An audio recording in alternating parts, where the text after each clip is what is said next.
Welcome back to my YouTube channel. Hi, ಇದು ನನ್ನ ಮೊದಲನೇ ಕಥೆಯಾಗಿದ್ದು ಪ್ಲೀಸ್ ಎಲ್ಲರೂ ಸಬ್ಸ್ಕ್ರೈಬ್ ಆಗಿ ಹಾಗೂ ಪ್ರೋತ್ಸಾಹಿಸಿ. ಅಗ್ನಿ ಪರೀಕ್ಷೆ ಭಾಗ 3. ಮುಚ್ಚಿದ ಕಣ್ಣಿನಲ್ಲಿ ಕಣ್ಣೀರು ಕಂಡು ಅಬಿಗೂ ಸಂಕಟವಾದರೂ ಅದನ್ನು ನಿರ್ಲಕ್ಷ್ಯ ವಹಿಸಿದನು. ಗೊತ್ತಿಲ್ಲ ಅವನಿಗೆ ಅವಳ ಒಂದೊಂದು ಹನಿ ಕಣ್ಣೀರಿಗೂ ಬೆಲೆ ತರಬೇಕೆಂದು, ಅವಳ ಒಂದೊಂದು ಕ್ಷಮೆಗಾಗಿ ಅಂಗಲಾಚಿ ಬೇಡಬೇಕೆಂದು. ಅವಳ ಕಣ್ಣೀರು ನೋಡಿದವನು ಕಣ್ಮುಚ್ಚಿ ಸೋಫಾಗೆ ತಲೆ ಅನಿಸಿದ ಅಬಿಗೆ ವಾರದ ಹಿಂದಿನ ಘಟನೆ ನೆನಪಿಗೆ ಬಂದಿತ್ತು. ಹಿಂದಿನಂತೆ ತನ್ನ ಕೆಲಸ ಮುಗಿಸಿ ಬಂದ ಅಬಿಗೆ ಮನೆಯ ನಿಶಬ್ದ ನೋಡಿ ಆಶ್ಚರ್ಯವಾಗಿತ್ತು. ಕಾರಣ ಮುದ್ದು ತಂಗಿಯ ಅನುಪಸ್ಥಿತಿ. ಗುಂಡು ಜೊತೆ ಸೇರಿ ಮನೇನ ಕುರುಕ್ಷೇತ್ರ ಮಾಡ್ತಿದ್ದಳು ಹುಡುಗಿ. ಅಷ್ಟು ತುಂಟಿ ಗುಂಡಿಗಿಂತ. ಅವಳು ಏನೇ ಮಾಡಿದ್ದರೂ ಅದಕ್ಕೆ ಅಣ್ಣಂದಿರ ಸಪೋರ್ಟ್ ಬೇರೆ. ಆ ಮನೆಯ ಮುದ್ದಿನ ಮಗಳೇ ಸರಿ ಜ್ಞಾನ. ಅಮ್ಮ, ಮನೆ ಯಾಕಮ್ಮ ಇಷ್ಟು ನಿಶಬ್ದವಾಗಿದೆ? ಕಾಫಿ ಹಿಡಿದು ಬಂದ ತನ್ನ ತಾಯಿಯನ್ನು ಪ್ರಶ್ನಿಸಿದ ಅಬಿ. ಏನೋ ಗೊತ್ತಿಲ್ಲ ಅಬಿ, ಬೆಳಗ್ಗೆ ಕಾಲೇಜಿಗೆ ಹೋದಳು, ಮತ್ತೆ ವಾಪಸ್ ಬಂದಿದ್ಲು. ಕಾರಣ ಕೇಳಿದ್ರೆ ಏನು ಹೇಳಿಲ್ಲ. ಅವಳಿಗೆ ಒತ್ತಾಯ ಮಾಡಿ ನಿಮ್ಮ ಅದಕ್ಕೆ ಕೇಳಿದ್ದಕ್ಕೆ ಅವಳಿಗೆ ತಿರುಗಿಸಿ ಮಾತಾಡೋದ್ಲು. ನಿಮ್ಮ ಮುದ್ದಿಂದಲೇ ಹಾಳಾಗಿದ್ದವಳು. ದೊಡ್ಡವರು ಚಿಕ್ಕವರು ಬೆಲೆ ಇಲ್ಲ ಎಂದು ತಂಗಿಯ ಜೊತೆಗೆ ಇಬ್ಬರಿಗೂ ಅಣ್ಣಂದಿರಿಗೂ ಸೇರಿ ಪೂಜೆ ಮಾಡಿದ್ದರು ಅರುಂಧತಿಯವರು. ಅಮ್ಮನ ಮಾತಿಗೆ ತಲೆ ಕೆಡಿಸಿಕೊಳ್ಳದೆ ಎದ್ದು ಹೋದ ಅಬಿಯನ್ನು ನೋಡಿ ಗೊಣಗುತ್ತಾ ಅಡುಗೆ ಮನೆಯ ಕಡೆಗೆ ನಡೆದರು. ತಂಗಿಯ ರೂಮಿಗೆ ಬಂದ ಅಬಿಗೆ ತಂಗಿಯ ಸ್ಥಿತಿ ನೋಡಿ ಭಯವಾಗಿತ್ತು. ಹತ್ತು ಹತ್ತು ಊದಿರುವ ಕಣ್ಣು, ಕೆದರಿದ ಕೂದಲು, ಮುಖದ ತುಂಬ ಮುಗ್ಧತೆ ತುಂಬಿದ ವದನವೆಲ್ಲ ಕೆಂಪಾಗಿತ್ತು. ಇರಹ ಪರಿಯಿಲ್ಲದೆ ಮಲಗಿದ್ದ ತಂಗಿಯನ್ನು ನೋಡಿ ಅಬಿಗೆ ಭಯವಾಗಿತ್ತು.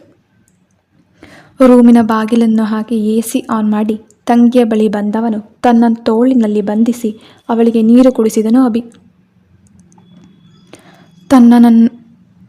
ತನ್ನ ಅಣ್ಣನನ್ನು ನೋಡಿದ ಜ್ಞಾನಗೆ ಮತ್ತೆ ಅಳು ಹೆಚ್ಚಾಗಿತ್ತು. ಯಾಕೆ ಬಂಗಾರಿ ಹೇಳ್ತಾ ಇದೀಯಾ? ಏನಾಯ್ತು ಹೇಳಮ್ಮ. ಅವ್ರು ಯಾರೇ ಆಗಿದ್ರು ಸರಿ, ಅವ್ರನ್ನ ಮಾತ್ರ ಹುಟ್ಲಿನ ಅನ್ಸ್ಬಿಡ್ತೀನಿ ಎಂದ ಅಬಿ ಧ್ವನಿ ಕೋಪದಿಂದ ಕೂಡಿತ್ತು. ನಿಜವಾಗ್ಲೂ ನಾನು ಹೇಳಿದ್ರು ಮಾಡ್ತೀಯಾ ಅಣ್ಣ? ತನ್ನ ಅಣ್ಣನೇ ಕಣ್ತುಂಬಿಕೊಂಡು ಪ್ರಶ್ನಿಸಿದಳು ಜ್ಞಾನ.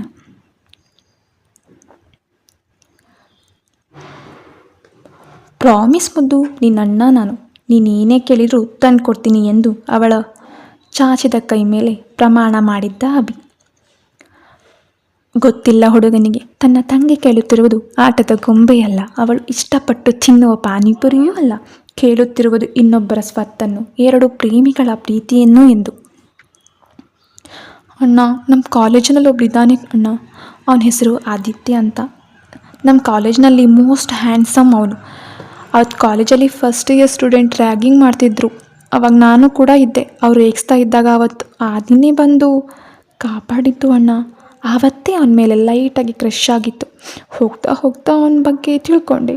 ಅವನ ಹೆಣ್ಮಕ್ಳಿಗೆ ನೀಡುವ ಗೌರವ, ಕಾಲೇಜಲ್ಲಿ ಯಾರಿಗಾದರೂ ಸಮಸ್ಯೆ ಆದರೆ ಅಥವಾ ಗಲಾಟೆ ಮಾಡಿದರೆ ಅದನ್ನು ನಿಭಾಯಿಸೋ ರೀತಿಗೆ ಅವ್ರಿಗೆ ನಾನು ಮನಸ್ಸು ಯಾವಾಗ ಕೊಟ್ಟೆ ಗೊತ್ತಾಗಲಿಲ್ಲ ಅಣ್ಣ. ಅವ್ರು ನಾನು ಎದುರಿಗೆ ಸಿಕ್ಕಾಗಿಲ್ಲ ಒಂದು ಮುದ್ದಾದ ನಗು ನೀಡೋರು. ಆ ನಗು ನೋಡೆ ನಾನು ಮರ್ತಿದ್ದೆ. ಏನಾದರೂ ನೆಪ ಮಾಡಿಕೊಂಡು ಅವರಿದ್ದಲ್ಲೇ ಹೋಗಿ ಮಾತಾಡ್ಸ್ಬರ್ತಿದ್ದೆ. ಹೀಗೆ ಮಾತಾಡ್ತಾ ಮಾತಾಡ್ತಾ ಫ್ರೆಂಡ್ ಆದ್ವಿ.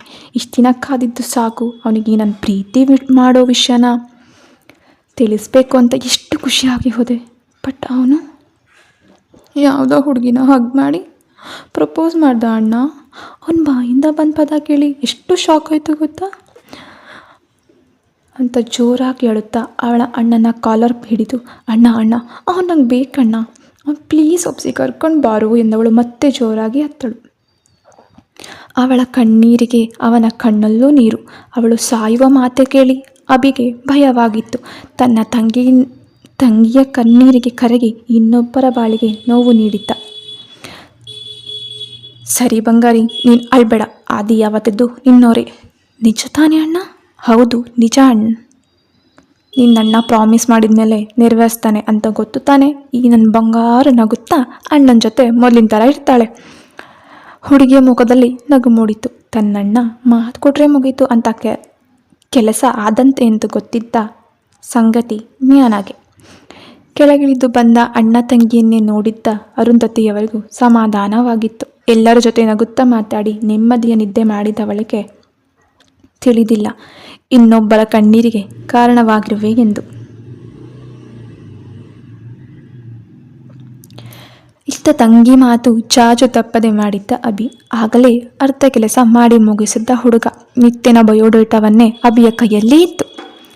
ಪ್ರತಿ ಶುಕ್ರವಾರ ಅವಳು ಶಿವನ ಮಂದಿರಕ್ಕೆ ಹೋಗೋದು ತಿಳಿದು ಅಲ್ಲೇ ಮದುವೆಯಾಗುವ ಯೋಚನೆ ಮಾಡಿದ್ದ. ಇದಕ್ಕೂ ಕಾರಣವಿತ್ತು. ಅವಳನ್ನ ಕಿಡ್ನಾಪ್ ಮಾಡಿದ್ರು ಮುಂದೊಂದಿನ ತಂಗಿ ಬಾಳಿಗೆ ಮುಳ್ಳಾಗ್ತಾಳೆ. ಅದಕ್ಕೆ ಅವಳನ್ನು ತನ್ನ ಕಣ್ಣೆದುರಿಗೆ ಇರುವಂತೆ ಮದುವೆ ಬಗ್ಗೆ ಆಚರಣೆ ಮಾಡಿದ್ದ. ಅವತ್ತು ಶುಕ್ರವಾರ, ತನ್ನ ಜನ್ಮದಿನ. ವಿಶೇಷವಾಗಿ ಆಶ್ರಮದಲ್ಲಿ ಸರಳಮ್ಮ ನೀಡಿದ ನೇರಳೆ ಬಣ್ಣದ ಸೀರೆ ಉಟ್ಟು ಅದಕ್ಕೆ ತಕ್ಕ ಹಾಗೆ ಬಳೆ, ಬಿಂದಿ, ಮುತ್ತಿನ ಜುಮುಕಿ, ತನ್ನ ಉದ್ದದ ಕೇಶರಾಶಿಯನ್ನು ಜಡೆ ಹೆಣೆದು ಮಲ್ಲಿಗೆ ಮುಡಿಸಿದ್ದರು ಸರಳಮ್ಮ.